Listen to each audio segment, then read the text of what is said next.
Hello, my name is Peter Corliss. I'm one of the co-founders of Walk a Mile in Our Shoes for Sandy Relief, and I'm hosting your event here today. I'd like to thank all of you for being here today to show how much you believe in the Rockaway. For the past 2 months and more, the people of the Rockaways and the entire Sandy-affected region have worked hard and often painfully, digging themselves out of piles of debris and sand, and to pay for it all, digging even more deeply into their wallets. In the midst of the most tragic cases, families have had to dig even deeper into the sacred earth itself to make a final burial place for their loved ones. Historically, in times of such horrific natural catastrophes, there has been a long-standing implied contract in our nation that if disaster strikes any part of the country, the rest of the nation rallies to its aid. It is in our nation's best interest to do so. Such mutual aid between the states ensures the national economy stabilizes and that the people of this great nation shall not perish or suffer needlessly. Yet to this day, now months after the landfall of Hurricane Sandy, Congress has failed to uphold its end of the deal. Instead, our Congress rendered our region into a political football and held our citizens as virtual hostages during the run-up to the so-called fiscal cliff. Days slipped by, weeks, months. Obama had a 15-minute rule. We are now on what? Week 11? Are we going to wait till week 15? So, aid so desperately needed was never authorized. Repairs remain halted. Businesses remain shuttered. Lives remained in ruins, increasingly at risk. Once New Year's rolled around, enough was enough. Our communal debate was increasingly demanding of action. We came up with two options. Either it was going to be a massive bus ride, the Rockaways goes to Washington. We still might do that. Or, and we thought this the better option, we wanted to invite the people working in our nation's capital to come walk a mile in our shoes.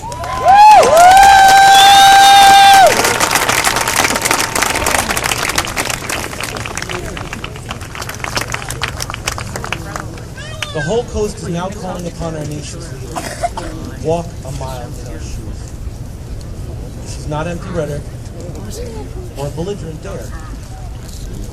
It is an open, sincere invitation that applies to any member of Congress or any leader in government agencies, business, or volunteer organizations.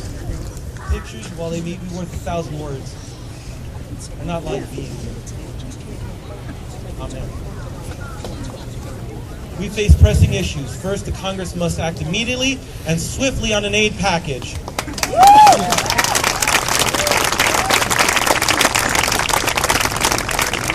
They will reconvene on January 15th, and we urge them to pass a comprehensive aid package. Pass the bill! Pass the bill! Pass the bill! Pass the bill! Pass the bill! Pass the bill! Pass the bill! Secondly, even when the aid package is passed, it will need to be swiftly and effectively routed to communities. We will need to work with various agencies to ensure those funds can reach the affected communities as swiftly as possible. People need aid now. Yet thirdly, always keep in mind the original collective requests of the governors of New York, New Jersey, and Connecticut. Those requests totaled $83 billion in aid.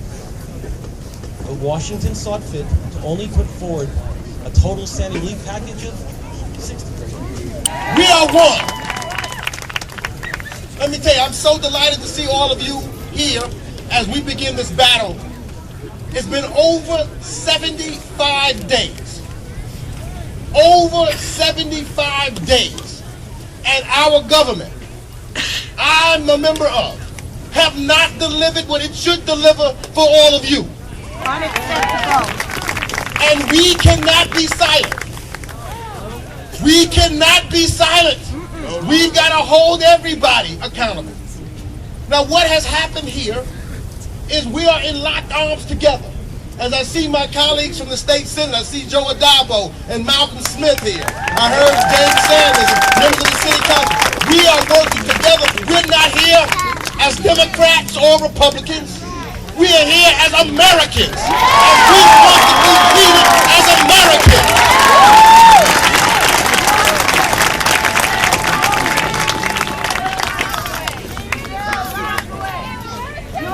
We need to make sure, and I offered, we brought Steny out, I offered the speaker, I asked the speaker to come walk with me, come walk these beaches, come see these homes, because if you see them and come look at the eyes of all of you, because when we look into your eyes, you will see great Americans who deserve the help of their government, and we need to pass the $51 billion now.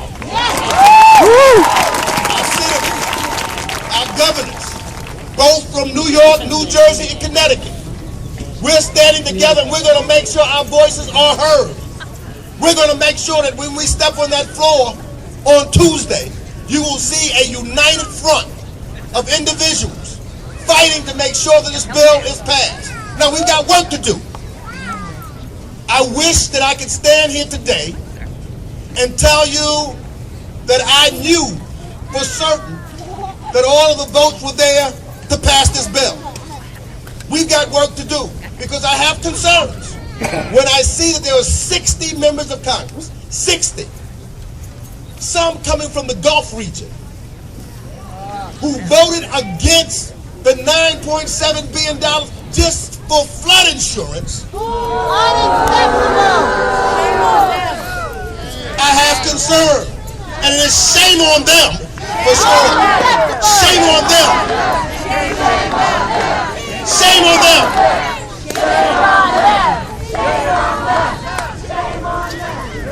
So, when we go to the floor on Tuesday, I want all of you all to make sure you have email addresses, and we'll get our office to give it to the Speaker's office, because they supposed to deliver the votes, because they are supposed to come into the aid of Americans in the time of crises. This is a time of crises. We've got to make sure we get the $51 billion. We've got to hold them accountable. We've got to pass this bill when the bill passes. We have a lot of work to do. Even when the bill passes, we need to bring people out here to see. Even when the bill passes, we have to stay together, united as one community, to make sure that every family receives the help that they need.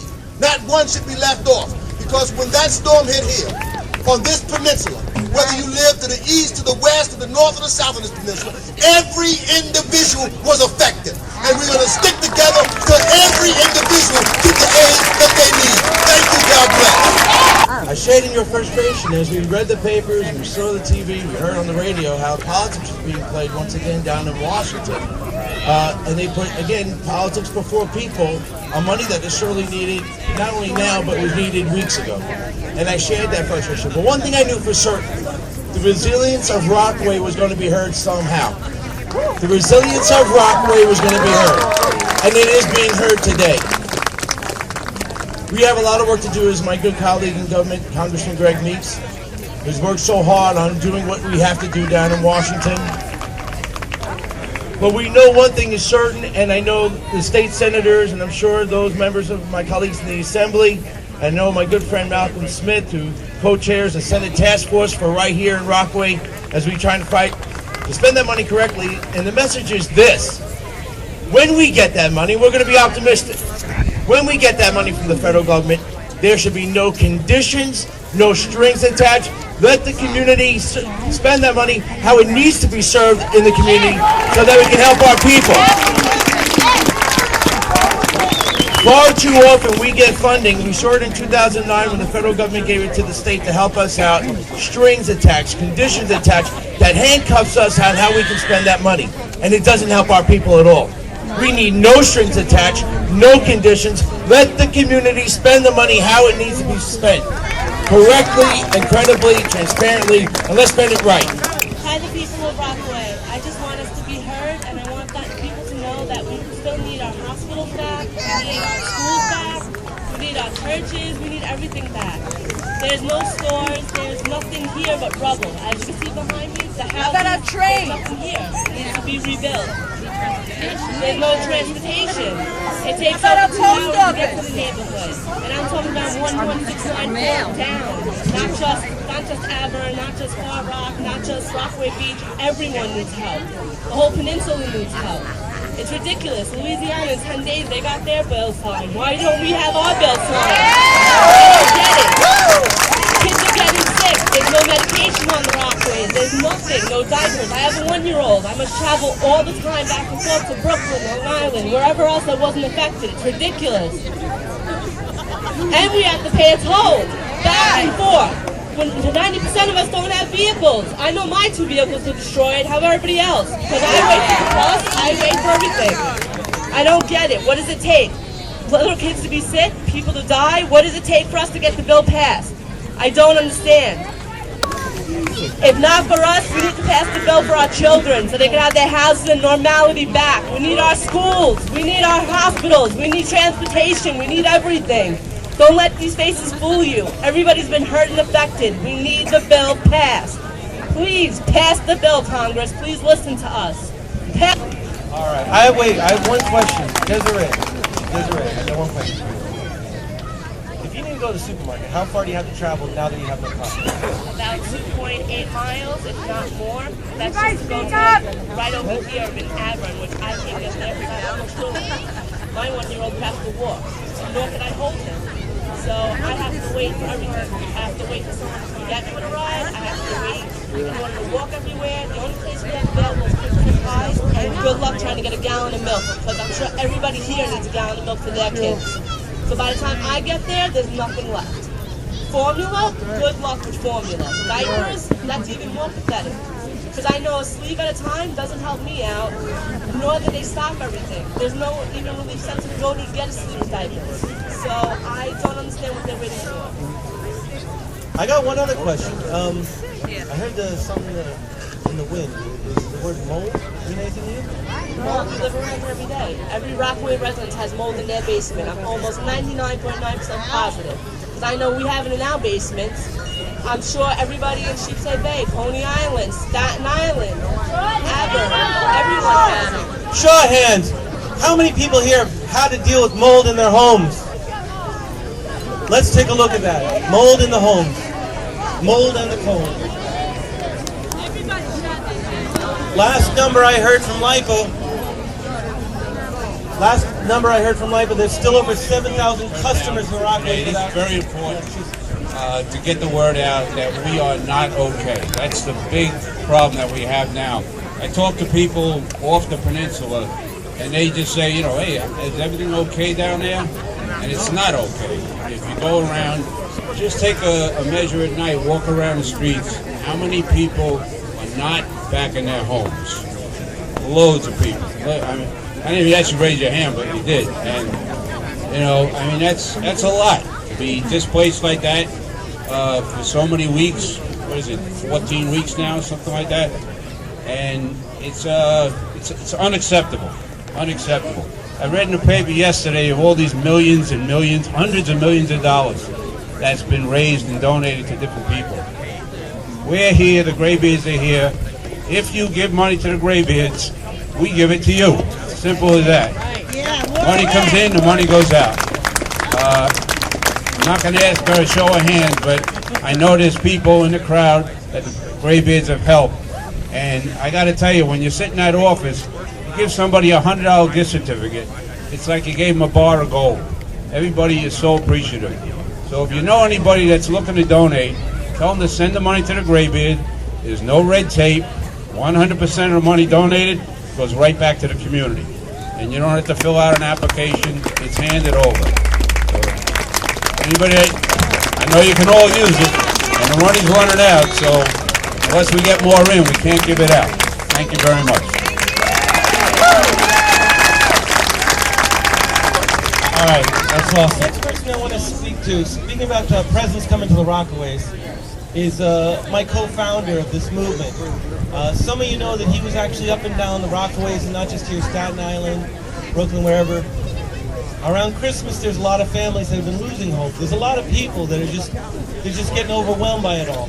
And this gentleman, he donned the Santa Claus suit, and from around the country, he started getting in donations to make families feel a little bit better. It's not going to make them whole. It's not going to make them whole. But we need to give people reasons to hope until this aid package passes. And so again, I want to thank him for everything he's done so far, and I want to bring up to the stage here Michael Sharafo.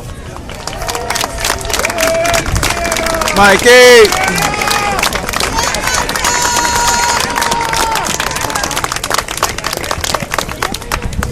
Good morning, everyone. Thank you for coming.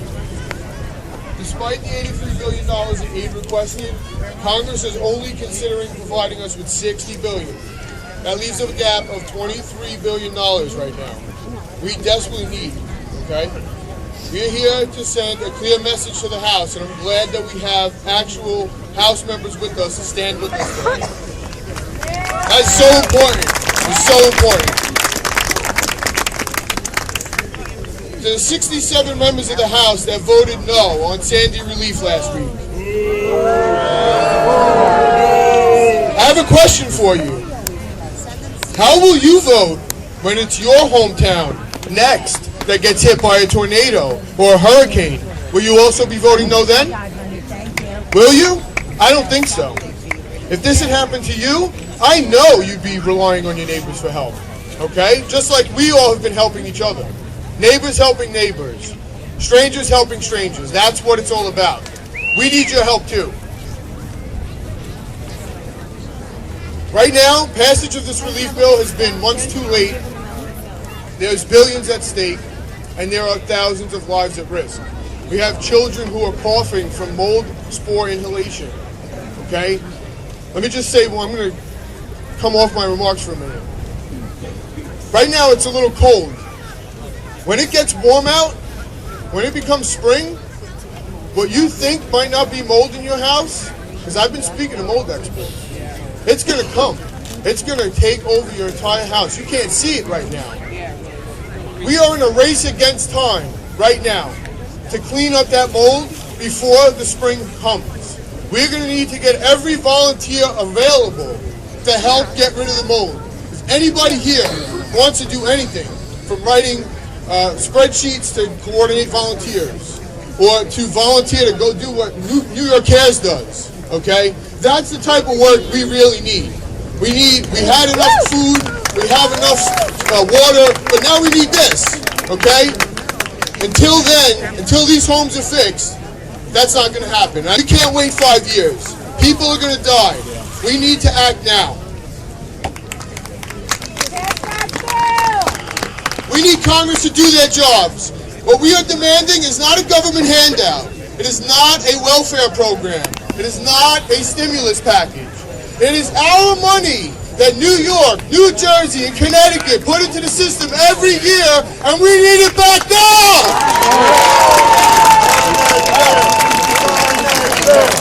Pass the bill! Pass the bill! Pass the bill!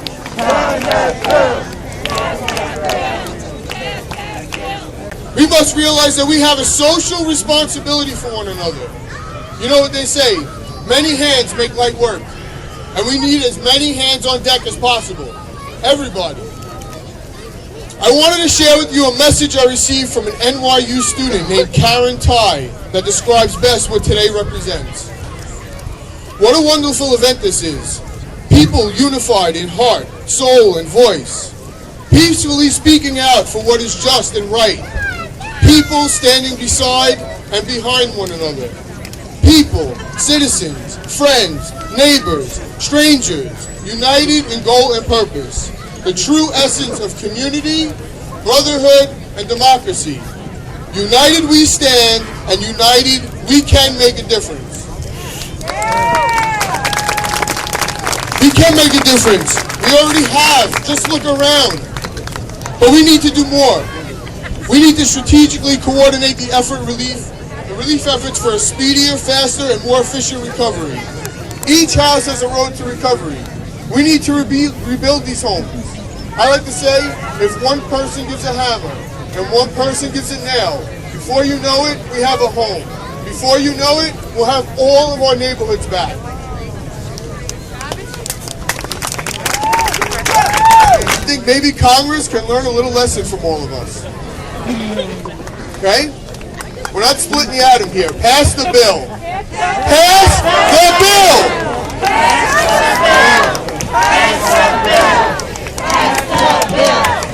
This is what needs to happen, okay? This must happen. But this is not debatable. We are here at this point now begging for help. That's unacceptable. We shouldn't come to this. This is America. We shouldn't have to beg for help. We should be standing together and helping one another.